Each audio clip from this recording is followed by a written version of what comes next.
Welcome to the Wednesday, May 23rd, 2018 meeting of the Long Meadow School Committee. I call the meeting to order. This meeting is being recorded and aired live by LCTV, as well as being live streamed on longmeadow.org.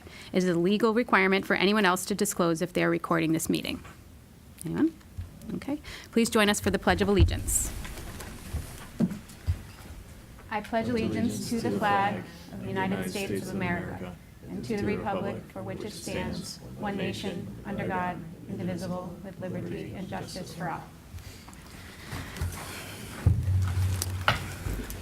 I'd like to start the meeting off with a moment of silence to acknowledge the victims of the school shooting in Santa Fe, Texas.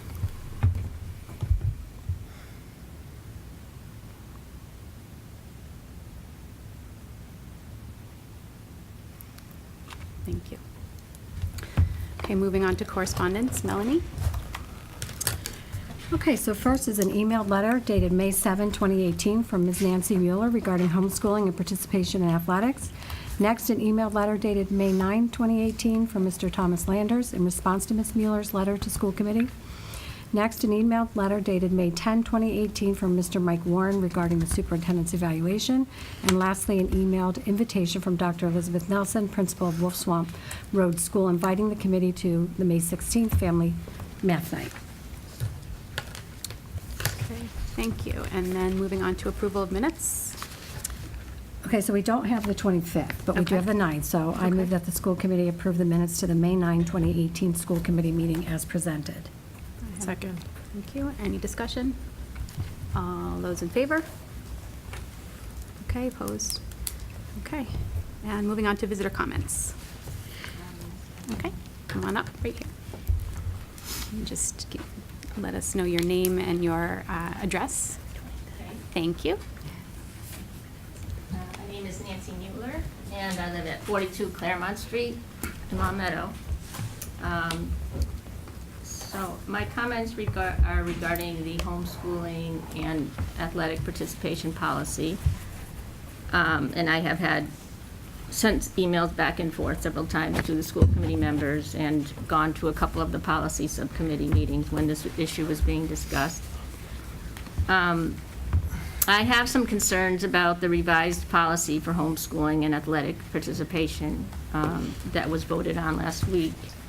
My interest in seeing policy IHBGR revised arose from my family's experience of having Principal Landers deny my son the opportunity to play on the Long Meadow High School tennis team this spring. Ultimately, Principal Landers told me that his decision was based on interpretations he got from top MIAA officials. Mr. Landers said that in order for Jeff to be able to be, for him to certify Jeff at that point. In order to have, so you can certainly talk about the situation in general. If you want to make a specific complaint about, and I'm not sure you're about to do that This or isn't not, a but- complaint, this is just part of the process. Yeah, well, let me just tell you what the standard is so you can, I just want to make sure before you go on, I don't have to cut you off in the middle of it. So if you want to make a specific complaint about an individual. No, I don't. Okay, because if you did, we'd have to stop, and you could do it, but you'd have to give it to us in writing, we could do it in executive Right, session. no, I don't want to do Okay. that. All right. I'm just leading into how I became interested in this policy and Okay. in looking Yeah, at I the just want to revised make sure we policy. follow the law. Right. Sure, go ahead. Okay, so ultimately, Principal Landers told me that he couldn't allow Jeff to play based on these interpretations that he got from top MIA officials who told him that in order to certify Jeff as being eligible to participate, he would have to be at, basically at the exact same point in his curriculum as a Long Meadow High School student would be at the point in time that he had to do the certification. So after looking at some Supreme Court rulings about homeschooling and the degree to which the superintendent can regulate the way in which the curriculum is covered, I discovered that there are very clear rulings on this in the Charles case and in another case which had to do with the Lynn school system, Brunel versus Lynn. in which it's stated that the superintendent basically cannot dictate they can dictate that a homeschooled plan has to be equivalent, and that is on the homeschool curriculum approval part of the thing, which in Jeff's plan was approved. So in order to, first of all, have a plan approved for a homeschooled student, it has to be certified as equal in efficiency and that type of thing, as a student at the high school.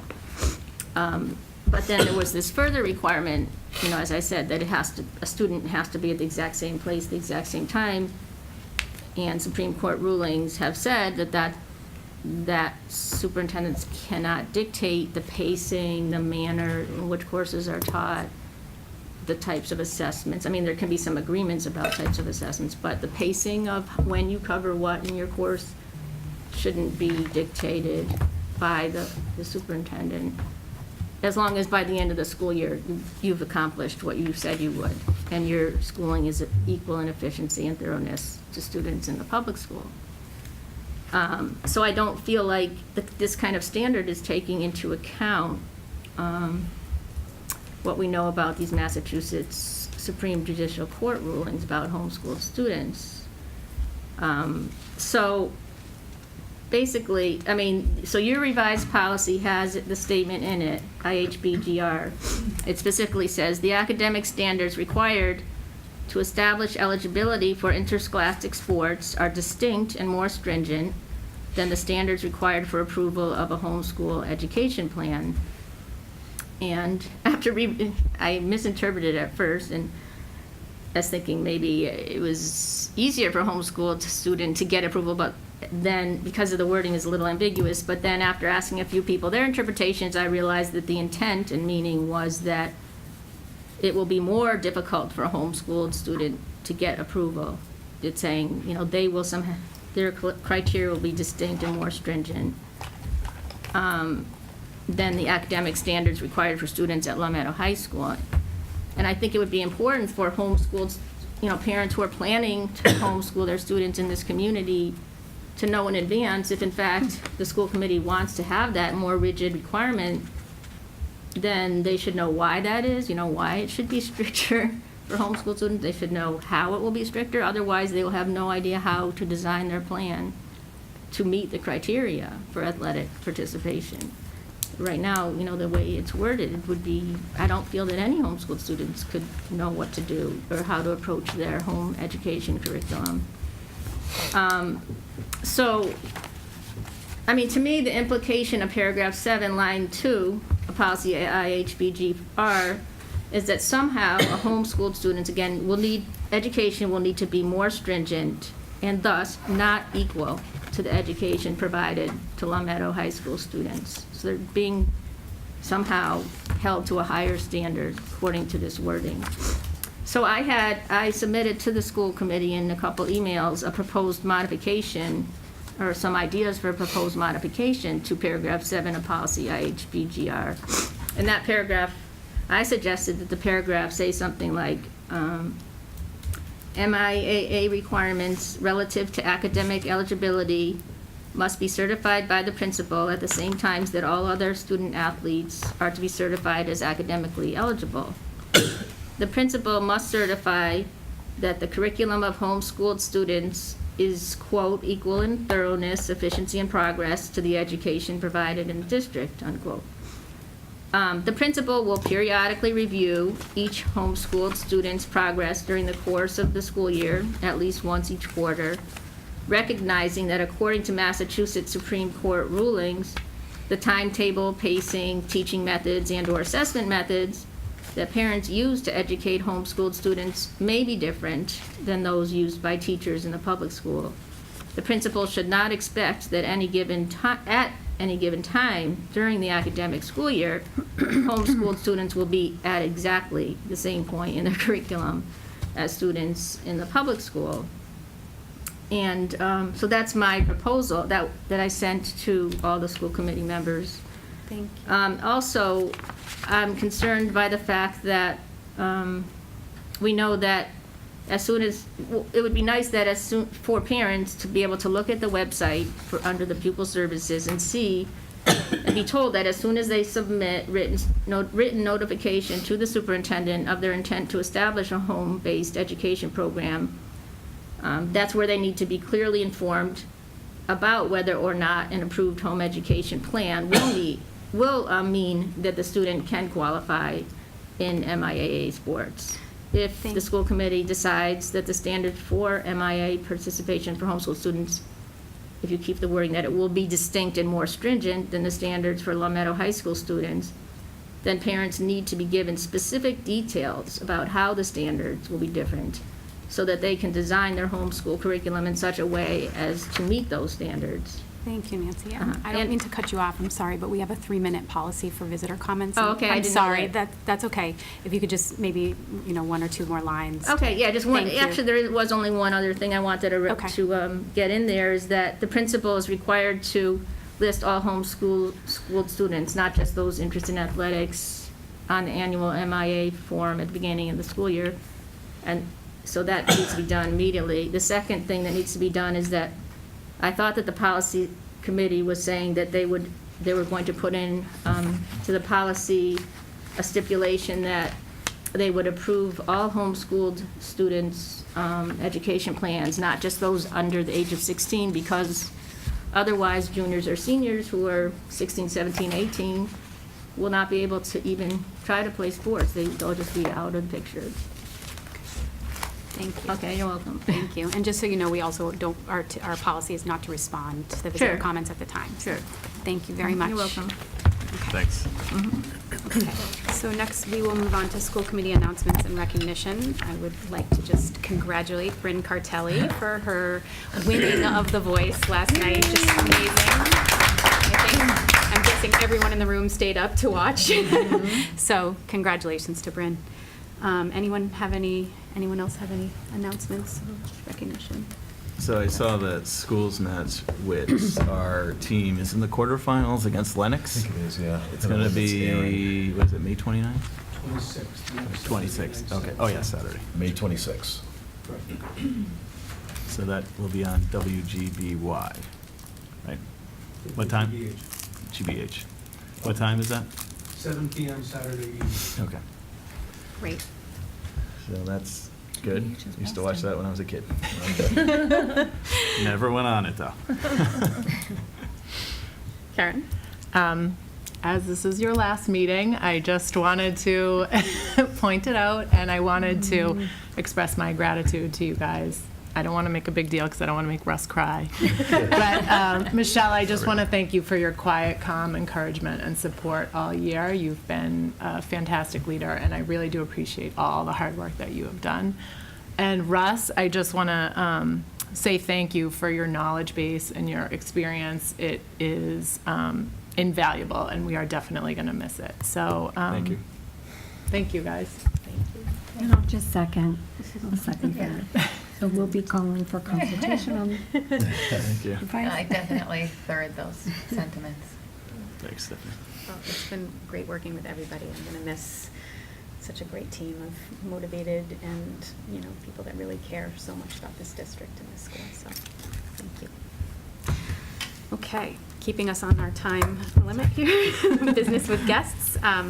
We actually are going to move the LHS School Climate Survey to the next meeting, just to keep us moving along. Next on our agenda are the handbooks. You have information, we'll start with the Lhs Handbook. Mr. Landers sent us a memo, but do you want to come on up and?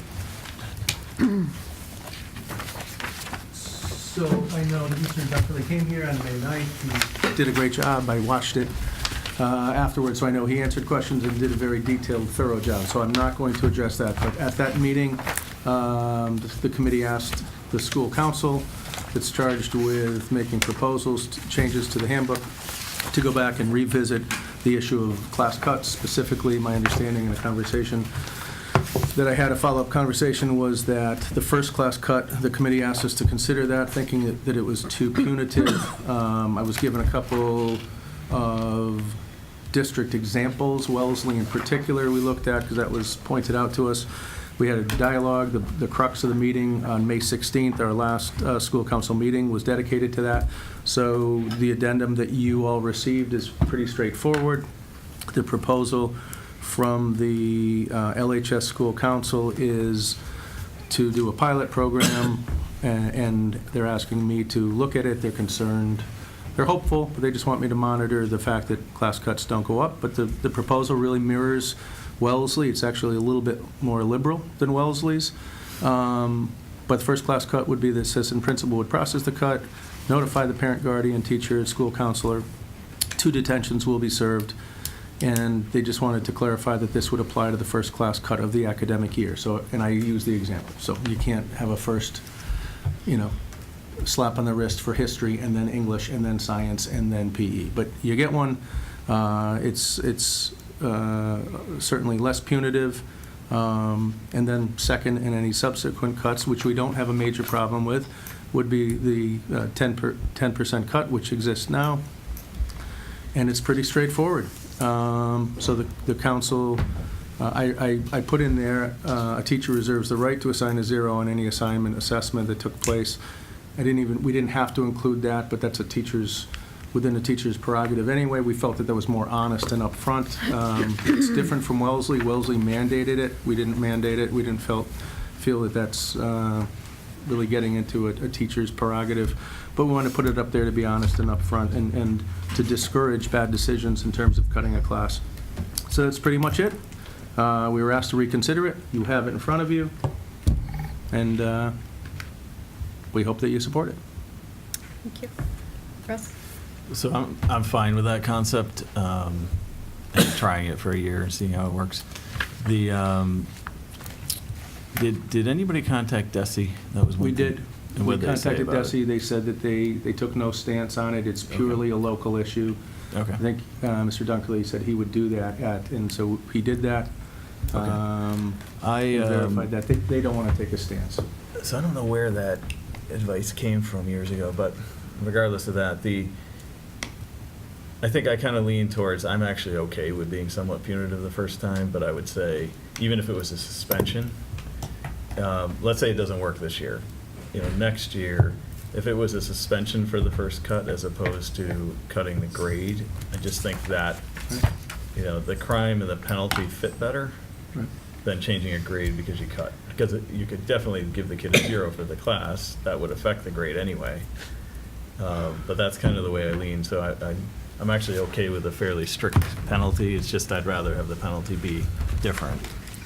But I think the 1-year concept makes sense. And I think school council's idea is a decent one, or a good one. Okay, Stephanie? So I'm going to disagree with Russ. Not the first time. I don't think that when you cut, it doesn't make sense for the punishment to cut again.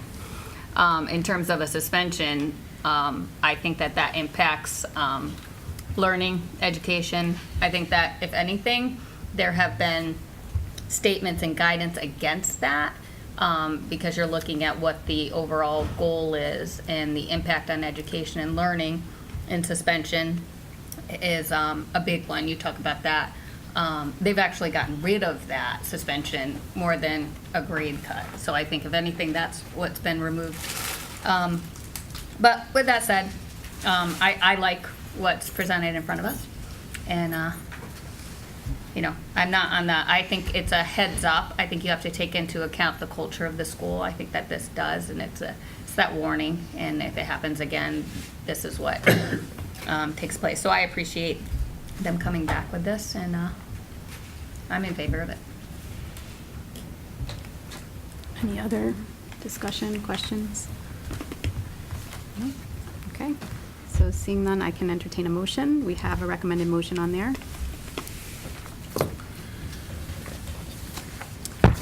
May I ask, I'm Sure, sorry, I did yeah, one last one. absolutely. How are suspensions reflected, like in terms of college application? Is the suspension automatically put on that? An external suspension an internal suspension from school is not recorded permanently in any way. And again, that's not part of this policy. Oh, right, I was just Right, curious, because if you're kind of Yep. weighing the effects of Sure. suspension as So well. an external suspension, it does not go in the transcript. Okay. There's a letter that goes into the student file with a counselor, and if really in between the time the senior graduates and by the time that school year ends, that letter is purged. Okay. The only, but to be fully, to fully disclose, it really, you're seeing colleges ask on the common application, have you ever been suspended from school externally? And we tell students, we've never seen, be honest, be upfront, we've never seen one student who was going to get into a college or university be denied because of a one-time issue. Okay. If there's a pattern, if there is bullying involved, if there's serial theft involved, colleges care about that. Yeah. But that's really what it is. So the permanency is really a letter, and that is pulled out before this school year, before the guidance counselors leave in late June. All the seniors who happen to have a suspension will have those letters pulled. Okay. And the only thing that remains is their transcript, and it doesn't appear anywhere on the legal transcript, just grades. Okay, thank you. I move on the recommendation of the Long Meadow High School Council, Principal, and Superintendent that the school committee approve the changes to the high school student handbook as presented. Second. Okay, any more discussion? Seeing none, all those in favor? Opposed? Okay, and thank you to... Thanks so much, guys. Thank Thank you, you. thanks for the Appreciate hard work, and thank the student council as well for the extra time. Okay, and next on our agenda, we have the K-8 Handbook. Marty, do you want to? Sure, yeah. So you had an opportunity at your last meeting to discuss this a little bit, and we made some changes that I'll describe to you shortly. Again, the idea here was to develop a document that clearly communicated our expectations, our requirements to families, and also notified families of their rights and privileges as well. And I think what I'm excited about with this document is that it will align our administrative practices across our 5 schools below grade 9. And so you'll recall that this document kind of builds on an existing, we had a code of conduct, so this document builds on that, but that code of conduct sort of sat, frankly, in cyberspace. It wasn't used effectively as a document to notify parents of their rights and responsibilities. So we've created this K-8 document that incorporates much of the code of conduct, incorporates important school committee policies, and incorporates elements of the Long Meadow High School handbook that we believe should also be made available to our parents at the K-8 level. So just for your couple of assurances, there's a chart that you received that overviews the changes, but it appears dense and there's a lot to this, but just understanding that 5 of the sections here are sort of statutory references relating to directory information, suspension and expulsion laws, hazing notifications, and gifts to staff. There's 8 sections that are simply directly from the school committee policy manual. So we incorporated your new bullying policy, sexual harassment language, your sex ed notification language, your search and seizure language, promotion, wellness, new substance abuse language. So that comes from the existing school committee policy. And then there's a section in there on suspension procedures. So it takes the law and breaks down the suspension procedures in sort of more understandable ways for parents. That chunk of the handbook came to us from the Long Meadow High Handbook, but to ensure that it was good to go, I had our council look at it, and they gave it their blessing. So that's an important section. And then there's a couple of updates that we made based on the feedback that you provided as a committee last time, and I'll just touch on those briefly. We updated the equality in education statement to ensure that it includes all protected classes. The attorneys looked at that section and said that was good to go. There was a section in the code of conduct called action by school committee. And this was a really antiquated, frankly erroneous chunk of the old Code of Conduct.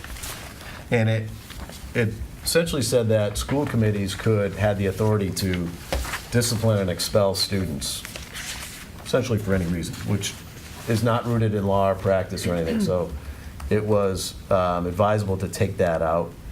And then the dress code language, again, my goal long-term is to get a sort of a gender-neutral dress code that works for all of our schools.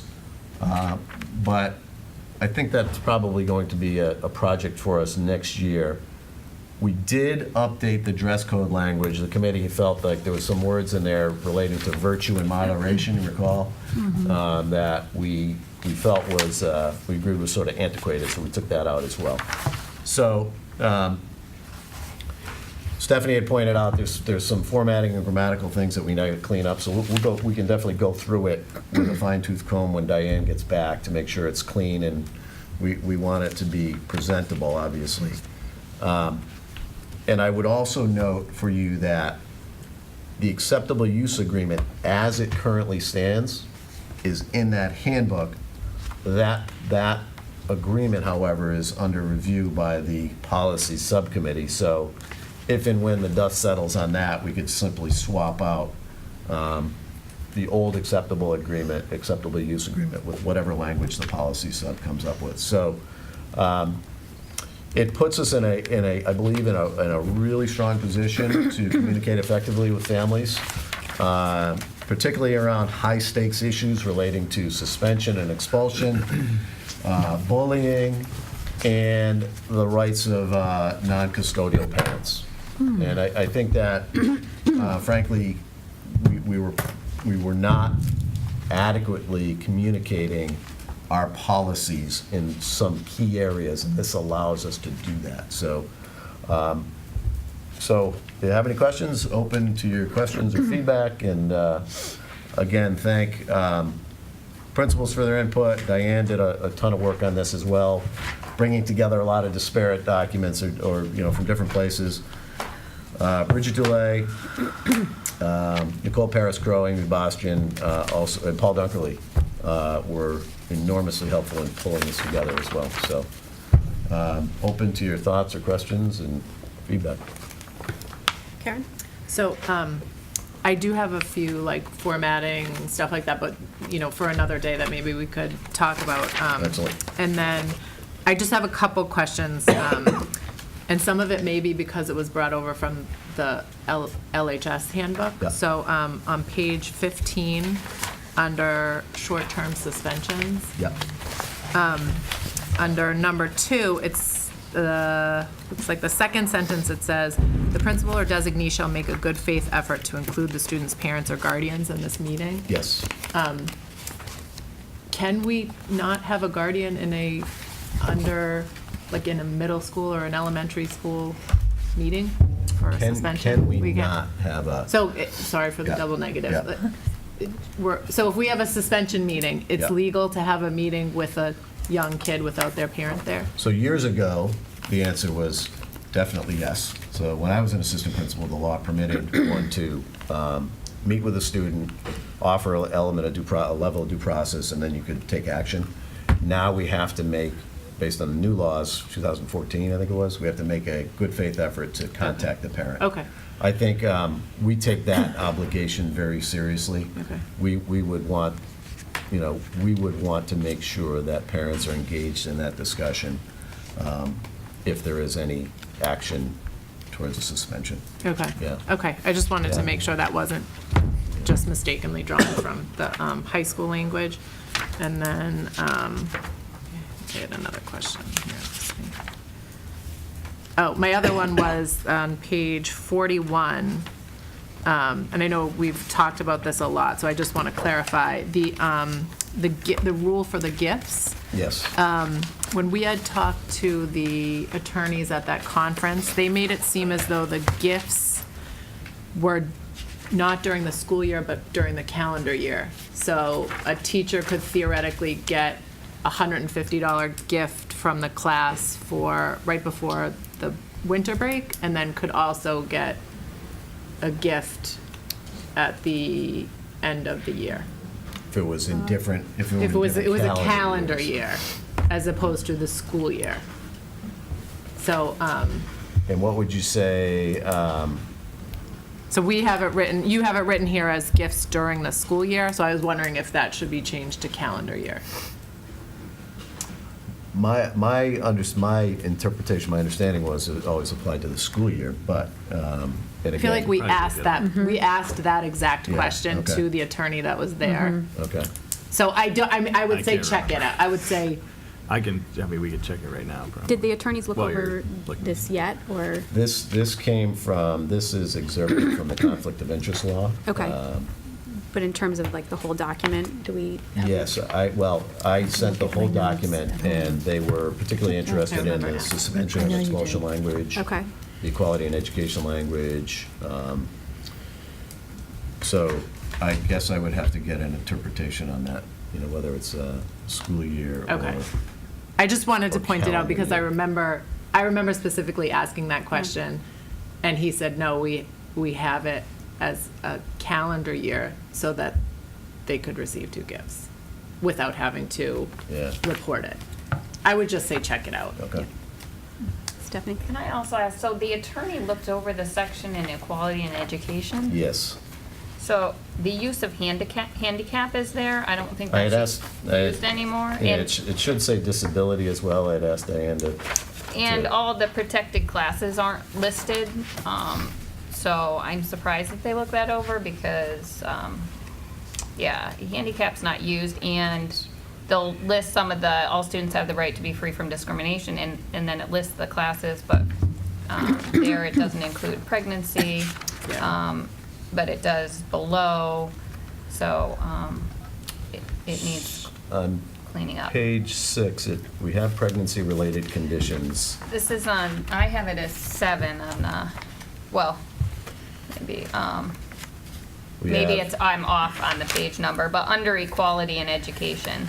So on paragraph 1, 2, 3, 4, where it says all students have the right to be free from discrimination, it's not listed there, and the use of handicap is used. So, use of verbal written. Yeah, it should, the sentence below that in paragraph 4, we had identified pregnancy-related conditions and used disability, so that is a good catch. We can change that up above. I had asked for a universal change on that, just to ensure that we had I all the think protected classes. throughout listed. the document, it Yeah. needs that, is left out on a lot of them. Yeah, Yeah. the next paragraph down too, Marty. Okay. So I'm wondering, do we have to vote this through? I feel like it's still in draft form. Can we, I don't want to go through the whole thing, so I'm wondering if we can, do we have to vote it today? Are we looking to do that?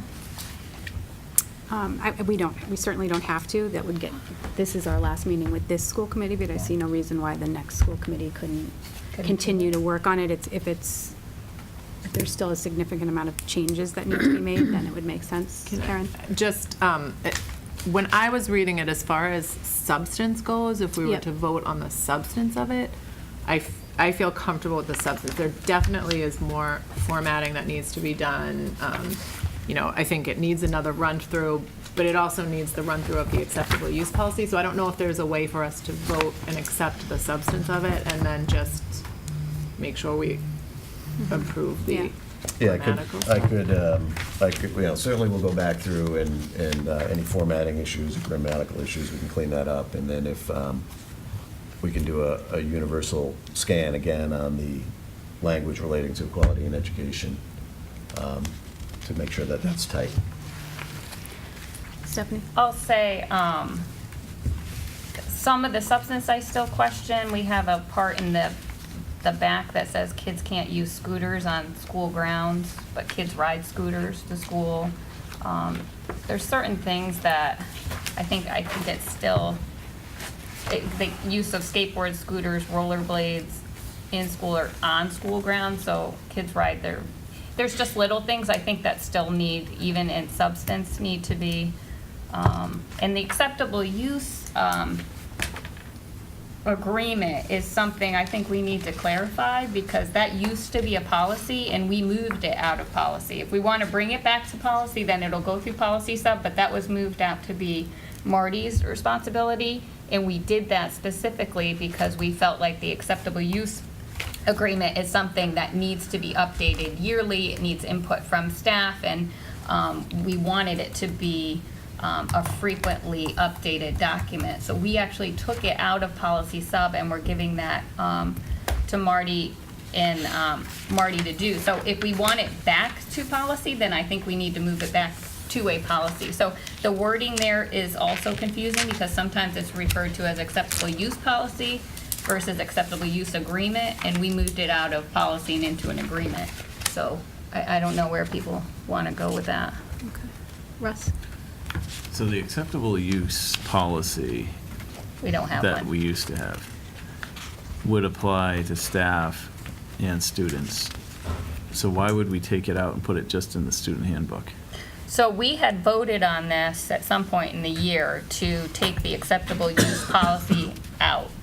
And it Yeah, was I to don't go into the recall. handbooks. I mean, if we did that, we must have done it quickly, because I'm surprised I didn't ask that question, but. So it was to go into the, it's supposed to be in the acceptable use agreement was to go into the handbooks.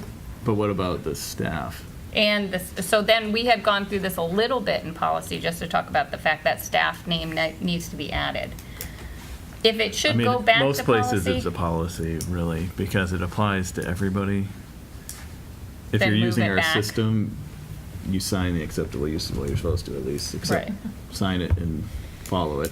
Because I use it a lot in discipline cases, you show the policy that they signed and say you didn't follow this policy. so you So I think- would think it's better in a policy, Move it but back. that's not something should be doing today anyway. I think the question for today is whether we voted, as Karen said, basically subject to, some additional changes, or we just hold off and wait for a future meeting.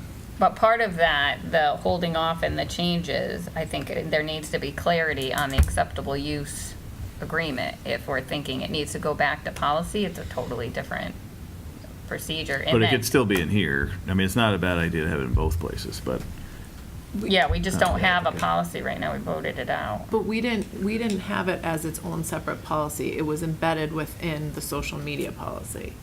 So we took the language out of we still have the social media policy. Or was it So- in the We other just one? took- The tech use, I don't think It it was was social in one, we media. But didn't. it's just the we form you didn't sign? eliminate- Yes, we didn't Oh. eliminate the policy completely. We just took the language so that the agreement itself would be part of each handbook and would be updated each year. It wasn't, that we didn't get rid of the policy completely. I think it was to better ensure annual sign-off Yes. was really Yeah. the. So staff are still signing it. Yes. Yeah, as well. Okay. and. So that's different. That's probably why we all voted. Yeah, now for it. whether that happens when they're issued, just when they're issued new equipment, or if it happens annually, I'm not 100% sure. I don't know if Tom or Sue know that, but, yeah. We're supposed to. They, yeah. I don't think our policy, though, expressly that we have discusses the user agreement. Like, we took that out. We have a technology policy, but I don't think. But we had- referenced we referenced it back Reference into it the- in it, the yes, but policy. we don't have it. Has a vote been taken on that? All right, motion yet? We have no motion yet. So unless somebody wants to make a motion, we can just move on to the next agenda item, and it can be brought up at the next meeting. If somebody wants to vote it today, then we should make a motion and just do it. Either way. Yeah, I don't know where people feel. I don't think there's is there a rush to? Probably not, because this, I think the rush part is any language that might go in like the middle school student agendas. So I don't see this document being in their agendas. So I don't think there's a rush that way. My only concern is getting the new committee back up to speed on this. And if you identified the 4 or 5 things you wanted us to fix, you could vote it subject to those changes. And then certainly, I think we have to think about handbooks as kind of a living, breathing document sometimes. It's, that can be regular, having just one juncture a year where you change it. Maybe we need to get away from that. Understanding that these documents are available online, so we could, You could vote to approve it, subject to the changes that you have identified, or you could wait. I mean, I'd love to get it locked and loaded so that we can clean it up and get it to staff and families and everything. And then, again, the challenge of orienting them and the expectations that we would have of the new committee to orient themselves to this document is significant, but. So my opinion would be to wait. I don't think it does have to be rushed. I think we can clean it up within the next couple of weeks. And I don't think, a new committee coming in, I think they can appreciate that we have put the work and the time into this, and not necessarily that they need to go over it with a fine-tooth comb. We've made recommendations, but, who knows if there are other things in here, then are we going to come back and say, oh, I found three more things? I kind of agree that it just needs to be more of a finished product. I think we can get it done in a couple of weeks, and even if the next school committee has to vote on it, I think that's okay. That's fine. Did we decide that the acceptable use agreement is going to go to policy sub? I feel like everything has been thrown at policy sub. If it goes back to a policy, that makes sense to me. But if it was an agreement that, I just want some clarity because everything is thrown at policy sub. And this was something that was taken out of policy. If it goes back to policy, that makes sense. But this is an agreement that we had taken out. So if you need it to go to policy sub in order to keep it in the handbook, that's a whole different Right, process. and that's So, another reason to wait, if we haven't decided that yet. because it when is hasn't been policy decided. sub, you'd have to make a meeting, you'd have to go through this, we'd have to decide whether it goes back to policy as a we'd have to revisit the old policy we took it out of and revote it. So that part is kind of a sticking point for me because I don't know how you move on with the handbook if it's contingent on policy sub reviewing the agreement. So we had decided to take the agreement out of the policy and have that go with Marty. I don't want that resting on policy unless the committee wants it to go there. My understanding was we were done. We talked about it at our last policy meeting. Marty has it, he knows the direction, and then we'll approve it as part of the handbook. That was my understanding. So that may actually be more of a reason to wait. But he just raised the issue of whether or not it shouldn't be policy. Well, I think this time it went back to policy because the policy sub had an interest in network disclosure language. Right, And okay. so when I sat with Nick George, he felt like it would be good to get it in the most prominent place, which was in the acceptable use agreement. So we could, certainly, if we can take it off the plate of policy sub, that'd be great. I don't see why it has to be necessarily, but I wanted to make sure that we were attending to the policy subcommittee's interest in working through that network disclosure language. Well, So- that needs to go in the acceptable use, but we weren't saying that privacy goes just in, we need that as part of a bigger policy. I think it makes sense to put it in the user agreement, but I think that needs to be elsewhere as Sure. well. Okay. I mean, I just want to make sure because your statement was that it was contingent on it going back to policy sub, and that's going to hold you up, and Yeah, that wasn't. But, what I- sure, gotcha. I'm happy to kind of just work through the language on that acceptable use agreement based on feedback from staff and the attorneys and Nick George, so that's fine. So I think we should move on, but the dress code language, I've had that come up quite a bit lately, and what I would say is it's a little vague even now. It was good we took out that sentence, and by the way, thank you for putting this combined document together. But I know there's some models recently that have been voted in different schools in this area dealing with dress code. And basically what they say is if it's safety, some type of health issue, or disruption in school, then we prohibit it. Anything else is pretty much allowed. So it's kind of which I'm generally in favor of because realistically, most of those policies are kind of gender-based anyway. So I prefer, and I think that's how we actually enforce it. Yep.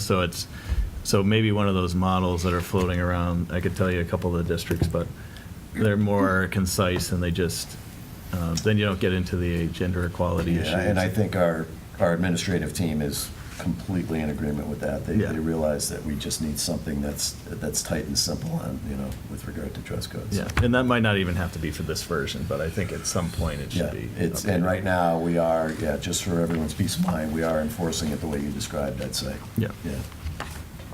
Okay, thank you. Okay. Okay, so I'm sensing that we're just going to move on, and this will remain a draft and a working document, and we'll bring it back when it's ready. Okay, moving on to the elementary report cards. That's me. I should have, in recognition, said we recognize Diane because we put the school committee packet together and take full responsibility for things that did not get put in there.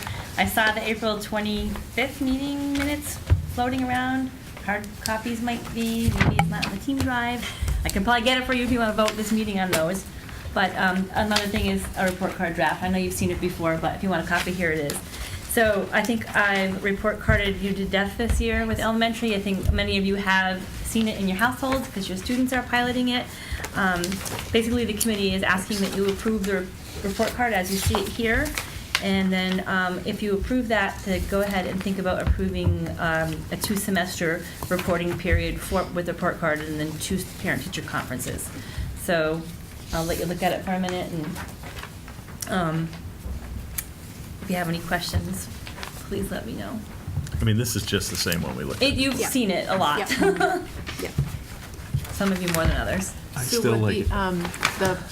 would the 2-semester be a pilot for a couple years, see how it goes, see how it is, like, will you guys? Yeah, I think we're Maybe. still considering this a work in progress next year Okay. when everybody gets on board. Okay. But overwhelmingly, even with the current report card, teachers were feeling like there just was not enough stuff of substance to Yep. report on. They're learning routines. There's summer regression for students, and so that we'll look at it for sure and expect to make some small tweaks and changes Okay. next year over the year. But yeah. I move on the recommendation of the Elementary Report Card Committee and the superintendent that the school committee approve the new elementary report card as presented. Second. Any discussion?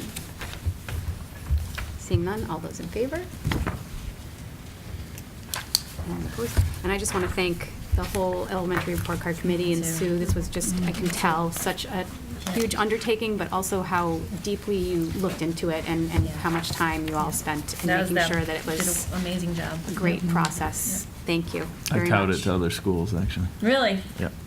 A lot of them are Kickback. interested in it. They'll probably call you. See if you Have them can, call, yeah. We did the same thing when we started out, right? We got all kinds of models and things like that. Yeah. So, yep.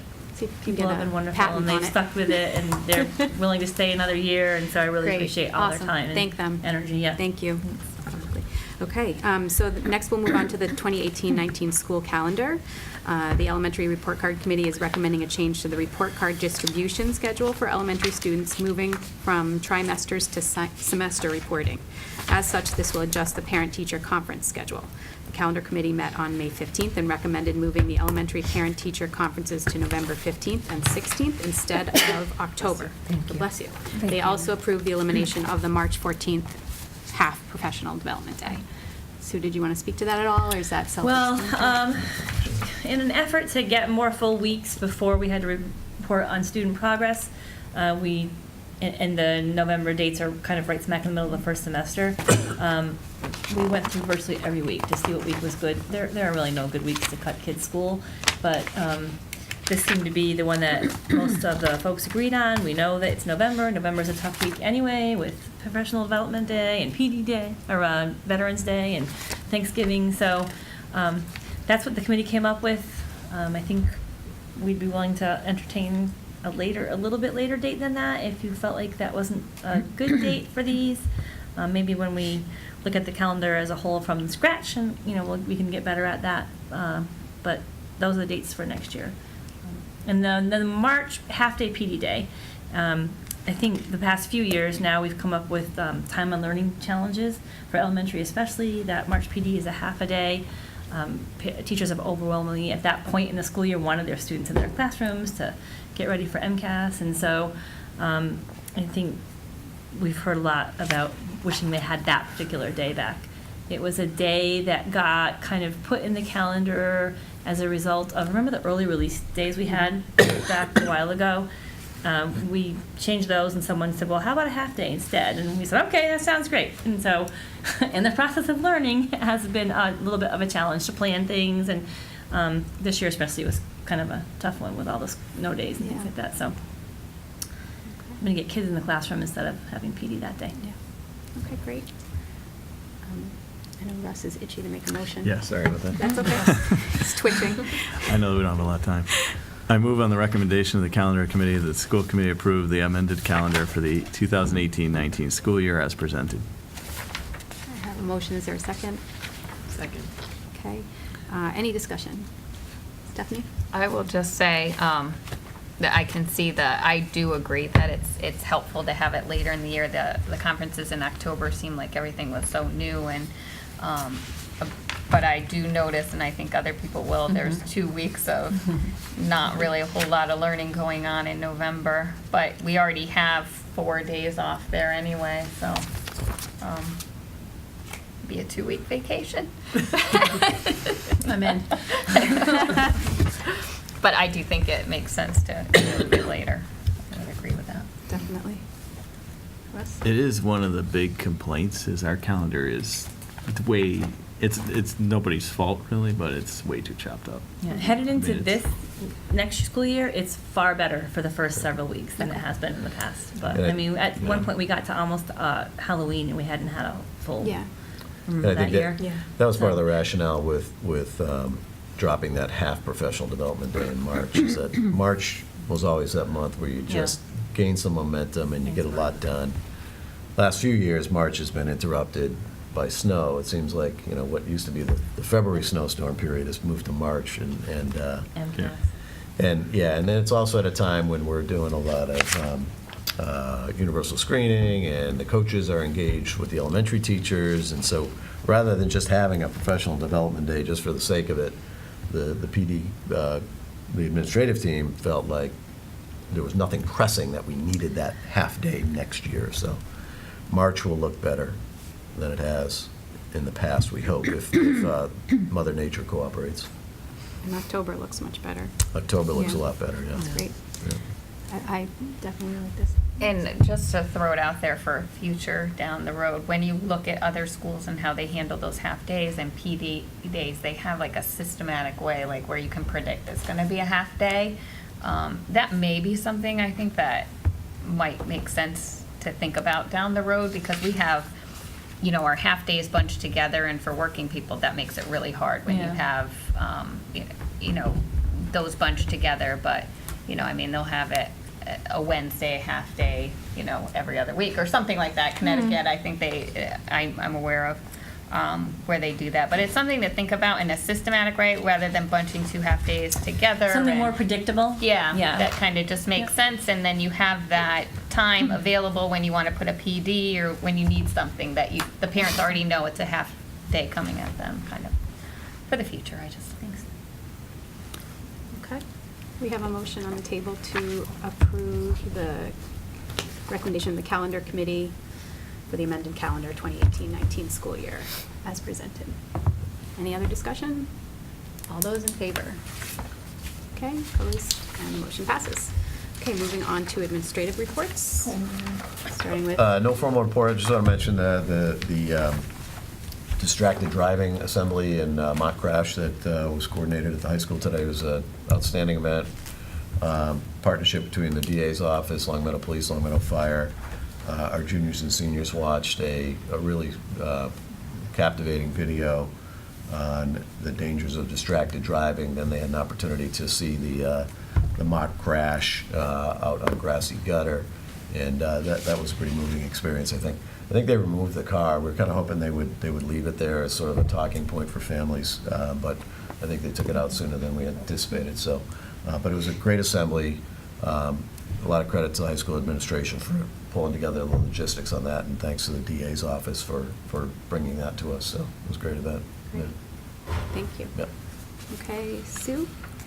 Again, I'll try to be brief. The MECO students had their banquet last week, was it? And Stephanie came, and we celebrated 3 graduates who are going off to 3 great schools. So that's a really nice event that we have every year. Life Schools in Elementary has been great for our 4th and 5th graders. We've had a chance to go for a grant for middle school, to have it for middle school. So we met with middle school health teachers, and they're on board for tweaking their lesson plans to get life skills lessons into their plan as well. So we are in the process of writing a grant from the AG's office to maybe get that at the middle school. And if that can't pay for it, we might be able to get some funds from the closed community grant, which would be great. MCAS is happening, math MCAS is going on. If you have student in grade 3 or higher, I'm sure you know that. That'll be done, I think, next week, and the high school finishes up. Oh, we had 160 plus kindergarten students walking through our offices a couple of weeks ago. Super cute kids. They came in for screening. It's a really streamlined process. We're able to get a lot of kids in and out of here in 2 days. I saw Karen there early morning. But it was cool, right? It was really great. Everybody's in and It out, was. and yep. It was super efficient. Yep, it allows us to take a deeper look at students who we want to right away, and that's really helpful for parents. We're working on PGC courses for next year. That's our after-school program for our staff by staff, and for our summer curriculum work, folks are putting in to work on enhancing their summer curriculums. That's happening now. Committee work is wrapping up. We had our last wellness team meeting last week. It was a really good meeting. It was a sobering meeting. We talked a lot about some significant mental health disabilities. Our adjustment counselor from the high school did a presentation on that for us, so I think we'll probably circle back to that next year to talk about some of the things that teachers can do in the classroom to help students who are diagnosed along these lines. It was great. We wrapped that up. We wrapped report card up. And then leadership and curriculum are coming up in the future, so we'll get back to you on that. But that's it. And there were some quotes to ponder. We looked at some quotes from some mental health professionals and some school professionals about mental health and what it does to students. And so when you have a minute, look at the quotes. They're really good. And that's it. Thank you. Okay, Tom? Sure. The custodians participated in some Osha training. Some safety-related topics were covered. Was provided by our insurance provider. This took place during April vacation. So they are now certified as OSHA 10 compliant. With OSHA taking over municipalities, it was something that would be mandated sometime in the future. So we thought it was a good opportunity. Also beneficial for them to kind of go through this opportunity. In regards to the food service transition, I've met with Chris Farrell from Cafe Services. We have a couple other meetings coming up in regards to equipment and some of the other items that we'll be working on. I think one of the biggest pieces is setting up a job fair for existing employees to meet the company, fill out an application, and hopefully kind of have their employment status set before they leave at the end of the school year. So we're looking to do that sometime in early June. I've also been working with Valerie Fritz from Center School on the plastic bag recycling initiative that they came and presented a few meetings ago. They're looking to expand it to all of the schools, so we're kind of working on what that cost would be to have receptacles in each of the classrooms and other common areas for staff and students to place their bags. So I'll keep you posted on that. Okay. Russ? How does our town meeting vote affect that? Yeah, it's interesting. I don't know that, I mean, students most certainly may still have them. From other towns? Yeah, and from bringing East them in Lyme. from home, and even though they're not supplied at any local Yeah. businesses. They could be but- going to Stop and Shop. Yeah, I mean, we might not need as many People receptacles. do leave the town, I guess. Yeah, exactly. But we should probably still do it anyway. Yeah, so, but I'll keep you posted on what she's thinking now that that passed town meeting in terms of the ban and how that might impact it. Yeah, okay. Safety and Security Committee met at the beginning of May, talking about training opportunities for next year for safety concerns in the schools. We also did some follow-up on the active shooter training that took place over at Glenbrook during April vacation. We had a conversation in regards to expansion or adding cameras, especially at the middle and elementary schools that currently do not have cameras in the buildings. We talked about the Say Something anonymous reporting application that the district is exploring and talking about for implementation. and we have one more meeting scheduled in June.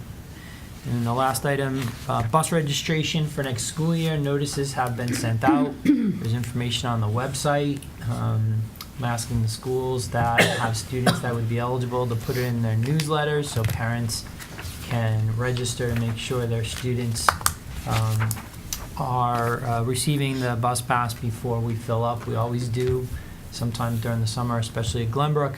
We tend to hit capacity, so it's on a first come, first served basis. We'll send out reminders again, probably soon, and then another one before registration closes, which is June 15th. That's it. Thank you. Stephanie? I just wanted to follow up on Sue's. When I attended the Metco banquet, I just wanted to let you all know I learned so much from about the program, about the kids who are in the program. The 3 women who are graduating from Longmeadow are going off to Howard, Smith, and Holy Cross. It was impressive. It was also, I learned a lot about the multi-generational aspect of Metco that I didn't know. A lot of these kids' parents went through Metco program. And so I do look forward to talking with Sandy McDonald and some of these parents who have been. They offer such great insight because they've gone through the Metco program themselves. They've watched their children go through it. They have that perspective and insight that I think will be really helpful. They spoke about the importance of the relationships that they formed with the other students in the program on the bus. There was just a wealth of information that I got from that that I think will be helpful for our schools and for the program. And Sue, I have to give props, got up there and gave a talk at the end. She had no idea she was giving it, and she did such an amazing job in talking about the strength that these kids have in navigating really two different worlds when they come here and when they go home. So I was really impressed by that. Thank you. Okay, thank you. I do not have a chair report today, and we don't have a student representative report, so we'll move on to the subcommittee reports, starting with the finance subcommittee. Okay, so yes, there are a number of documents in your packet for consideration. In your packet is a FY18 year-to-date budget report, although at your seat I did give an updated one. The one that was in the packet was from May 4th. I did want to get something to both Finance Sub and to the school committee with some updated numbers. So there is one dated May 23rd that Finance Sub just reviewed prior to this meeting.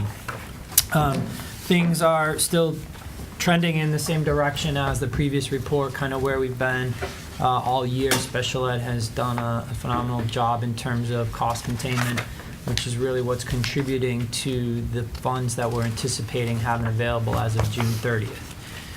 So associated to that would be an additional document, and I'm happy to answer any questions. I mean, the report follows the same format where I try to project out what anticipated costs we will incur over the remaining weeks of the fiscal year to give the committee an estimate of what the general fund balance will be. I assume will be zero. I don't include any grant or special revenue balances. I also assume the schools will spend all of their discretionary funds, which they don't always do that, but we most certainly encourage them to use it to buy whatever materials, supplies they need that they can use next year. So I'm happy to answer any questions that you have either now or at a later date. Just contact me if you have any questions in regards to the year-to-date budget report. As part of the conversation at Finance Sub and through the last month or so, we've been having a dialogue with administrators and collecting information in regards to needs that exist out in the schools. One of the biggest areas for our request of end-of-year funds would be curriculum. So there are 4 different areas: foreign language for grades 7 through 12, science text in the middle and high school, and also a math text. The total request associated for the curriculum is about $320,000. And those items are included on the one-page document, the end-of-year request. There is a bunch of other items that are listed on that sheet. I mentioned the camera project that was discussed in the safety and security meeting earlier in the month. There was a capital project request earlier in the year.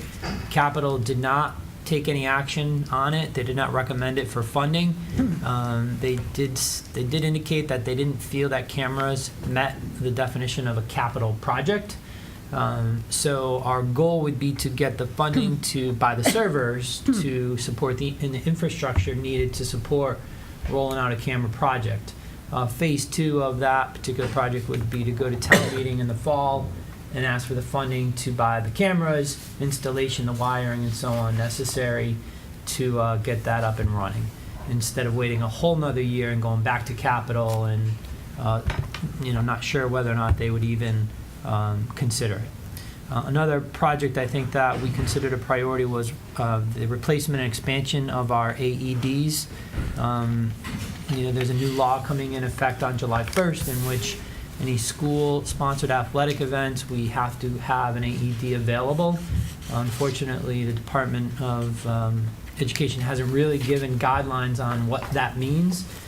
So we worked with the fire chief and the athletic director and high school administration to incorporate in this request availability of AEDs at all the fields where we have athletic events. We're looking to station 3 permanent ones in cabinets over at Russell, at the stadium field, and at the athletic courts.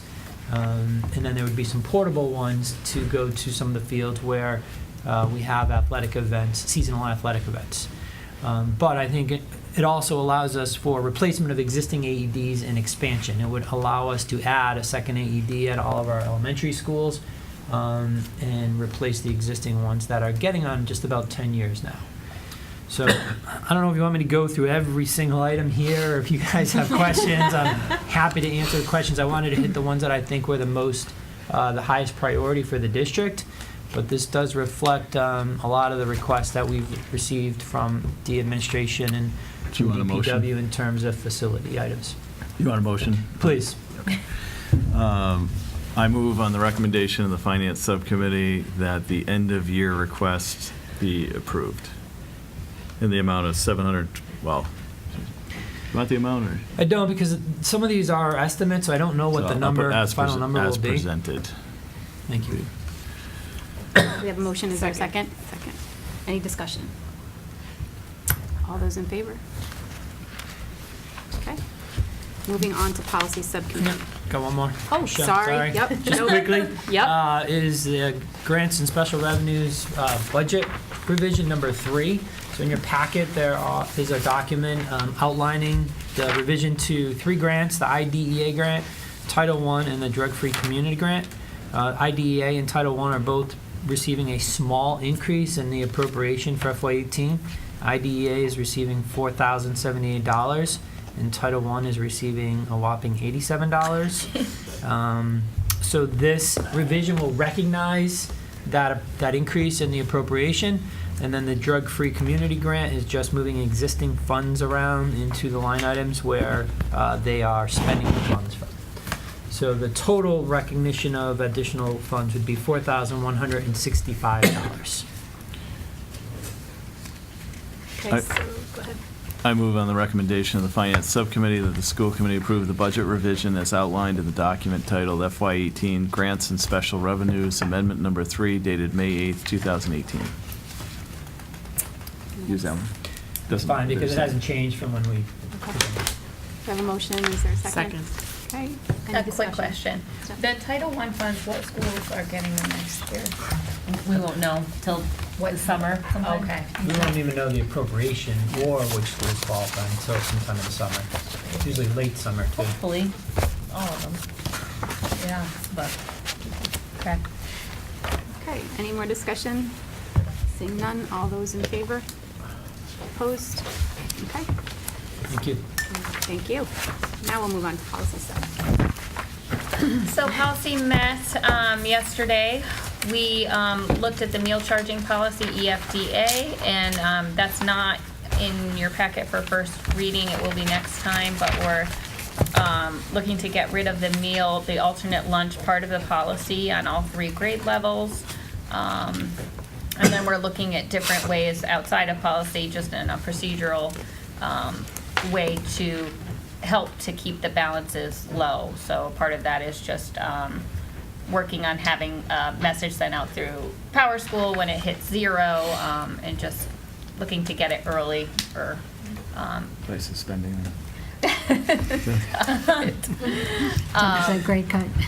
but yeah, so we're getting rid of the alternate lunch. They will be able to continue to charge, but we're looking at getting notification to the parents sooner. And then once they hit the high school, there are repercussions in terms of participation in sports and things like that if they continue to have a balance. But again, Tom was saying, the letter that goes out, if people are having problems paying, to let him know. They can apply at any time for the free and reduced lunch. All of those things, they can go on a payment plan, are in place. It's a matter of the parents just responding to figure out a way to get the balances down. But it made sense to get rid of that alternate meal. It's kind of stigmatizing. It's not really used anyway. And so you'll be looking at a first, well, you guys won't. The committee will be looking at a first read, probably our next meeting. We did talk about the network privacy disclosures. I think Marty and Nick made a lot of headway on that. I think that's continuing. The social media policy is continuing, and we spoke about having Marty run that through legal, and he was asking because how much did we want to spend on that? And our feeling was these technology policies are so involved and way out of my wheelhouse in terms of creating a policy that I felt like those, and I think policy concurred, were worth having Marty work with Nick and any of the other administrators on it, but then running it through legal. And those are, in the acceptable use agreement, I don't want to discount, those are big policies and difficult to get done. So I feel like if Marty needs to use legal, I definitely think that that's a good use of our attorney. And that's why when we talked about the K-8 handbook, I recognize that that is a difficult piece. And I don't know how, I don't want it to be held up in policy, but I think that even though it's not a policy now, I would say that if Marty needs to run that through legal, that also makes sense to me. These policies are difficult to come up.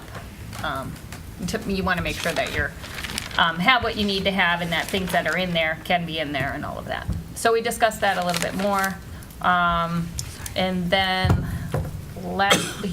Marty introduced the Say Something anonymous reporting tool, just kind of introducing it to policy. And then last but not least, we discussed the homeschooling policy, IHBG, and then also the MIA. And I could have other members speak to this. I will say that in terms of the policy itself, the change that was made in the policy is that we made the distinction in the effort to make it clear to parents that the criteria for playing in participation in interscholastic sports, the criteria is stricter, is more stringent than approval for a home ed plan, but not for it's not stricter than LHS students. So I think I just wanted to make that clear, that there's a distinction between approval for MIAA and interscholastic participation and approval of an ed plan, really for the purpose of not being truant. And we really tried to make that distinction to parents. It's not a distinction that it's more stringent than for LHS students. Yeah. It's a difference between approval of an ed plan and approval for participation in sport. And I think that if there's any concerns about the procedure and how it's carried out, that's outside of policy, but policy felt that we were comfortable with what had been approved in light of the comments that came in. And if anyone else wants to speak to that, but that's it. Thank you. Karen, did you have? I was just looking at my notes. That's what I wanted to clarify, Okay. what Stephanie just said, Okay. and I think she said it pretty clearly, is that the first step that happens is the approval of an ed plan. The second piece is the approval in order to play in MIAA sports. So that's the distinction. It's not a stricter standard than the student. So I just wanted to make that clear, that's the distinction. Okay. And I agree with Stephanie. We talked about clarifying the procedures by which Marty and Tom would then enact this policy, and that's outside of policy sub. And so we talked to them about maybe they may want to clarify those standards for parents when they first come, when homeschool parents are first identified, that they would be clear about what their procedures were, but that's not something that policy would be looking at per se. Okay. Thank you. So I think, what I think I'm hearing is that you have the policy and you think that may be some sort of, not an addendum to the policy, but like a clear list of expectations for the homeschooled students if they were to participate in athletics, is that? Not in the policy. Not from policy, Not from correct. policy. That would be something something administration that would take care of. Administration would Okay. take care of. Administration would clarify, and, you know, it would be something at the beginning of the year when homeschooled students were interested in participating with sports, that it would be their responsibility to clarify what the procedures were in verifying. Okay. And I will say too, that we had that run through legal, so my one question to them was, you know, when looking at MIAA and the requirements for participation in sports, can you approve an ed plan for the purpose of not being truant, essentially? And are those requirements, is it different for interscholastic sports? And they said they absolutely can be different. And so we were just trying to make that clear to parents, that if you're approved for one, it doesn't automatically approve you for the other, for MIAA. So just wanting that to be clear so that parents didn't go in there thinking, you know, with the expectation that their home ed plan was approved and they'll automatically be able to participate in sports. MIAA has their own requirements, and a lot of it has to do with the principal having to sign off on the student's academic performance. Okay. And so all of that is procedural, but our main goal was to let parents know that there is a difference. And so hopefully they'll have that clarification if they express interest in sports when they're homeschooled. Yeah, I think just maybe for the committee's comfort level on it, I think the experience this year taught us that at the moment a family indicates that they want to homeschool their child, I think we're having that conversation immediately about whether or not there's an interest in participating in high school athletics and making it clear there. I mean, what I heard Tom Landers say repeatedly is we want to set students up for success. And if students are interested in participating in athletics, then we want to just make sure that we're having ongoing conversations with families to make sure that the students are maintaining that level of eligibility that they need to participate in athletics.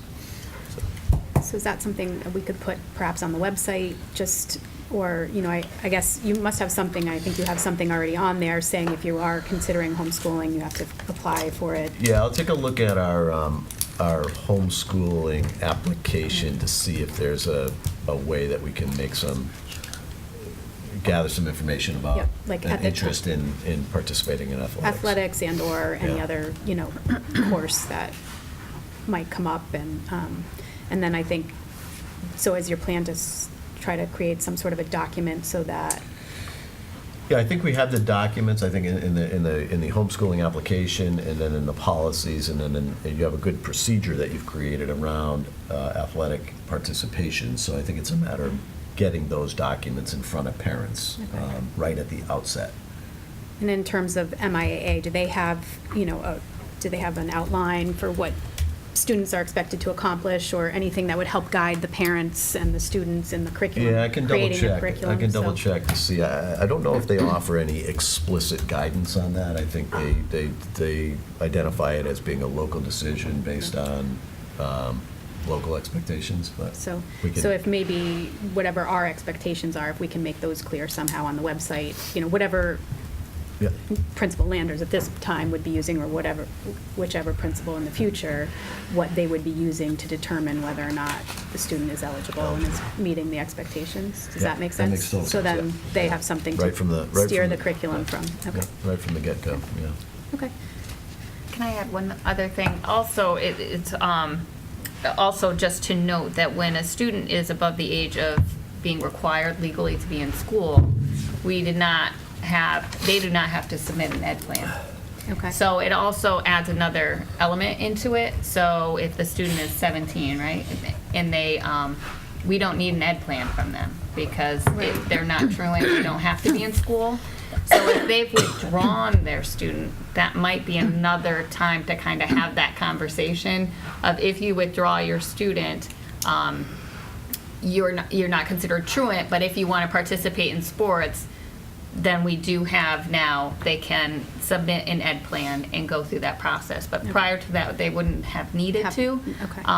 Unless they were going to, and they still don't need to, but they do if they want to participate in sports.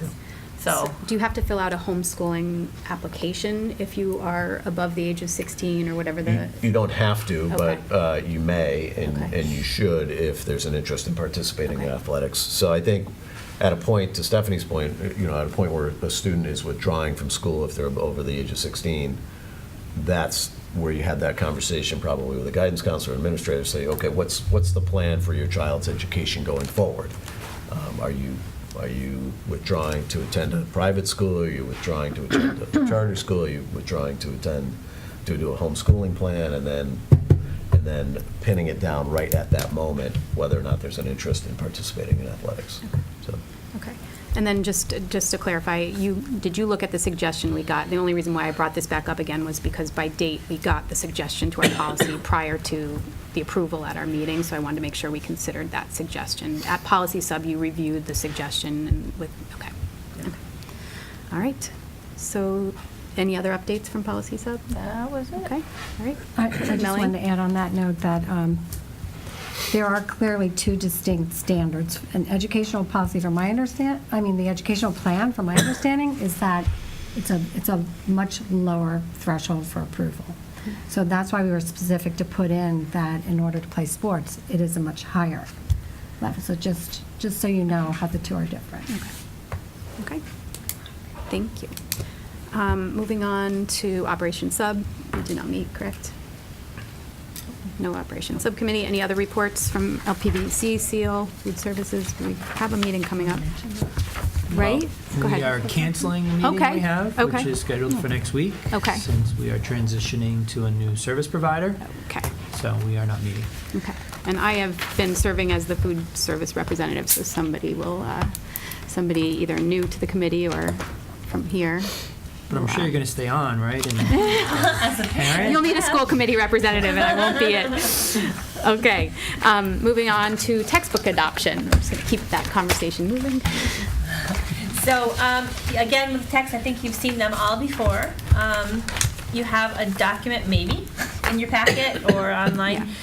Jess was asking for the dates when the texts were last replaced, so I did add that final column. Early in the early 2000s, most of our texts were purchased that are up here, so I'd like to commend Melanie for coming through and looking through every single textbook and spending about a day and a half in here. So she can answer any questions about the text if you'd like, but I can still understand a little French. yeah. 30 years ago and 5 years of it. So, for language at the high school and middle school, chemistry at the high school is new, biology is just an update from their old biology book, and science at 6th, 7th, and 8th at those schools. So we're hoping you will approve all of that. Any questions or related to all of that work? People worked hard, again, thanks to people who worked really hard on committees to pick books, pilot them, get feedback, and get prices, and Can you remind, they all come with an online component? everything up here has an online, yep. Yep. And it's essentially the text online, though.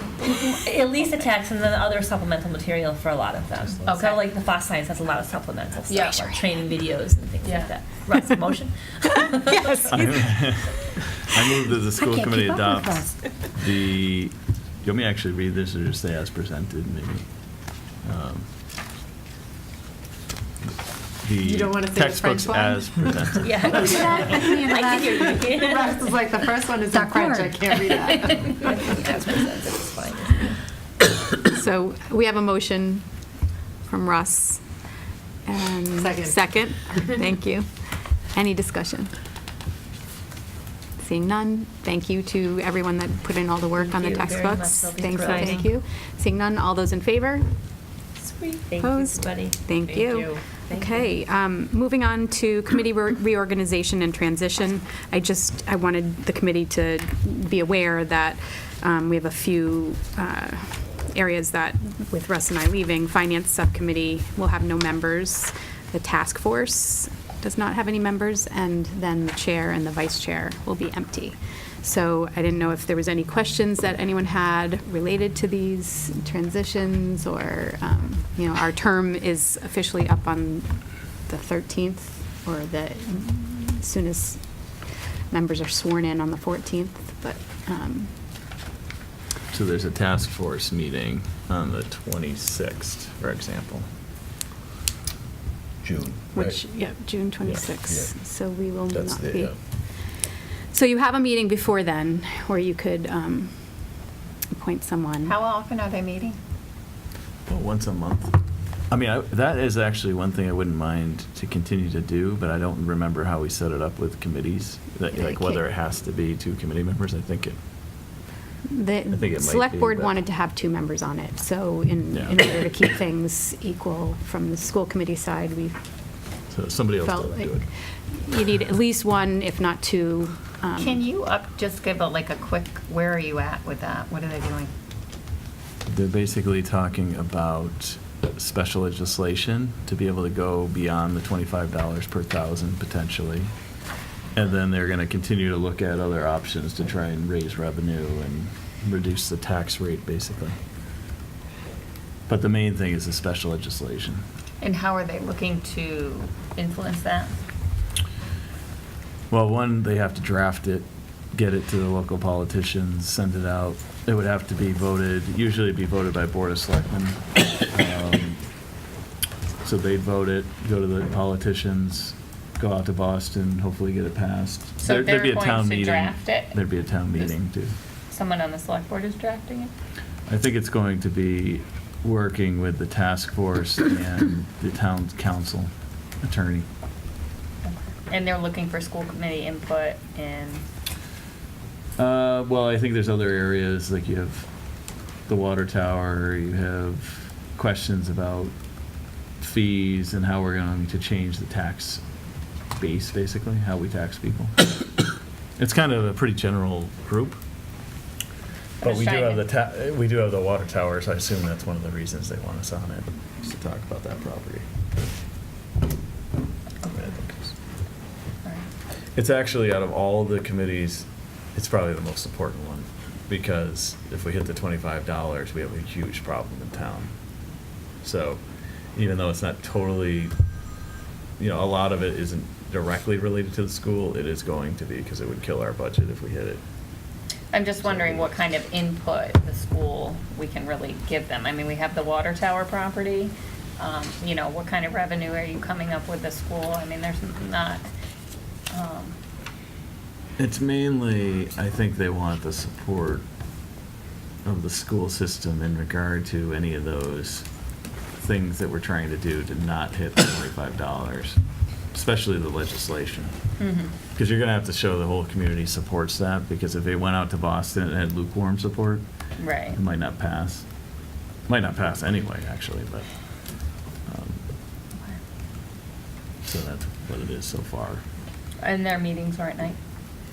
We've been meeting at 4, I believe. Yeah, 4 o'clock. yeah. 4 to 5. And you've been going Yeah, to those Marty. too? Myself, Tom. Stephen Crane, there's, 5 members of the community, Marie and. Gold. Municipal unions are represented, the LEA is represented. Okay. Yeah. Do we have to vote on people from the school committee, or we can just? The chair could assign people, but you wouldn't have a chair to do that. So you should vote 2 people ideally. Like right now, or can we wait until the new people come on? I think we need to wait till You the could new wait, people. because the next meeting's not until the 26th. And somebody on there may want to do it, so. Yeah. Just, I would mark your calendars and consider it in the time being. Just somebody should, 1 or 2 people should be at that meeting that has a seat on the board on the school committee. Yeah, I think we did say we'd have 2 committee members. That was, But even if you just had one, as long as somebody goes, I think just to Yeah. report back and. yeah. I mean, are they expecting somebody to have expertise in this? Because like, I No. think of myself being And on that. That'd be- nobody there really, I think everybody there, the 5 community members haven't even been to a meeting yet. They just got selected, so they'll be really learning from the ground floor probably.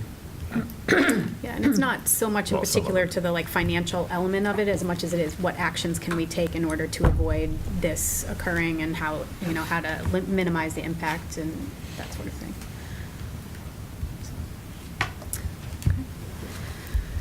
All right, I did want to see if anyone was interested, anybody that's thinking about becoming chair or vice chair, if anyone is interested in working with me to develop the agenda at least, because I know that coming in for me as the chair, it was hard because that first meeting, all of a sudden, it just sort of happened and I had an agenda that I hadn't prepared myself. So being unfamiliar with it was a little hard to run the meeting, and I didn't know if anyone wanted to, to take that over or work with Marty and I in order to produce it. Can you have more Who's than- can you have thinking more about than it? one- can you have more than one person? Somebody's going to have to do chair and somebody's going to have to do vice chair starting on the June 14th. So the meeting is on the 14th, but the planning for it, we usually do, sometime next week or actually, it's not next week, but it'll be the following week. First week of June, yeah. Yeah. Do you have a date for it? To plan it. The date? We usually meet the Wednesday Wednesday. prior to the meeting, but that is flexible, could be Tuesday, Wednesday, Right. Thursday. I'm sure you could get 2 people to attend that meeting, whether or not those are the 2 that are going to go on or not. You could certainly Yeah. have someone. And they can relay the information. So Do you need to know now? I mean, I think if we were doing it this way, no vote would be needed for it. We can't go over having 3 people there. How about whoever is interested just contacts you? And we'll hope that somebody contacts you. Okay, I think the only issue would be is if 3 people contact me. I don't see everybody jumping out of their Right. seat for this I would like position. to- I would so- like to come to the meeting. Okay, thank you. So I can. I'll come to the meeting Okay. as well. There Okay. you go. All right. They're all set. Thank you. And we can, even if we need to do work over email, which we've done, I just wanted to make sure, if you wanted to be involved, that you had that opportunity. Okay, so tell me when the date is again, the 30th? Well, we can set that. Oh, The after. date Okay. afterwards, yeah. Just wanted to know, I didn't want to choose people myself or anything like that, so. That'll be nice, because I feel like that transition is like. It's very You're right abrupt and there. very, yes. And so does anyone have any questions about how that goes, how it normally happens? I know it's, no? No, but I feel Okay. like anything we can do to set ourselves up to transition more smoothly is what we should be doing now Yeah. in terms of how we can reorganize, because it is hard when you lose and bring in. Yeah. So anything we can set in place to, relay information and make sure that new people taking on new roles are understanding what's going on, so Okay. it's not just a abrupt panic Yeah. kind of Yep. situation. Okay. And Tom wasn't as concerned as I was about having no finance subcommittee members. It's only for a day if, but I was worried that maybe the meeting might get canceled and you needed some sort of action, so, Melanie? Yeah, so how would it work, how or when, if it's decided to do some regrouping or reorganization of the subcommittees? So for instance, last year, we came in the first meeting, we got a list of, 10 things, who wants to do what? I think that can be done better, personally. Yep. So maybe there could be some groupings, or maybe three or 4 major with a couple falling under. You could maybe have operations, policy, and finance, and then stick capital under finance, or whatever, just to kind of streamline, so that you're not maxed out on 3 and 4 each. So Yep. how and when would those decisions be made? I mean, they really need to be made, especially in relation to finance sub, because there are no members on it anymore. So that's why waiting and not taking action right away is difficult in terms of assigning members to the subcommittees. I know you are all putting together like a packet. Did the work get done on explaining the subcommittees and the work? I don't know if everyone has followed up yet on Nope. some descriptions. That would be really helpful to get that ASAP, just Yeah. 1 paragraph kind of description. Okay. I can have, we'll put that query back out there to the committee to give us a little primer on each Okay, and you were, subcommittee, frequency of meetings, general responsibilities. It's Yeah. nothing that, I think that your agreement was that whatever you send back is not, shouldn't be seen as sort of a high-stakes answer, that Right, you're right. Yeah. defining the role of the committee anyway. You're just offering some insight to the new members. yeah. But I think that should wait until you have your new committee. I mean, I feel pretty confident that we're going to have someone that's going to step up to finance. So that's going to step up to chair and vice chair. I don't think we Yeah. have to worry about that.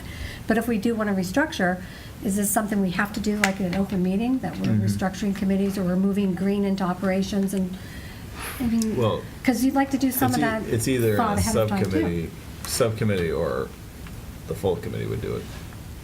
What subcommittee? You mean like operations would restructure and then bring it back to the full committee? They could. Okay, all right. It has to be in a Okay. meeting at some point, though. Can't do it outside a meeting. Okay. Or the chair could come up with something and offer a suggestion in the open meeting, or, you Yeah. know, Okay. Chair something could like do it. that. All right. But it couldn't be a group. Right, no, I think it's more like maybe the chair, and I think it kind of has been brought, the chair has taken that role of bringing it forward to us for discussion. Yeah, and it's a difficult task to try to assign people in a fair and even way if people don't necessarily volunteer. I think, I think rightfully so, people didn't understand what the committees, meant and what they would be involved, and so it was very hard to assign people and just say, well, you're here, and you're here, without, but if there's any ideas, we can talk about them now. We have a little bit of time. I definitely want to stop in the next 10 minutes, but if you had any suggestions, that's an agenda item that we could address now. I would love to pare down the Okay, that's, okay.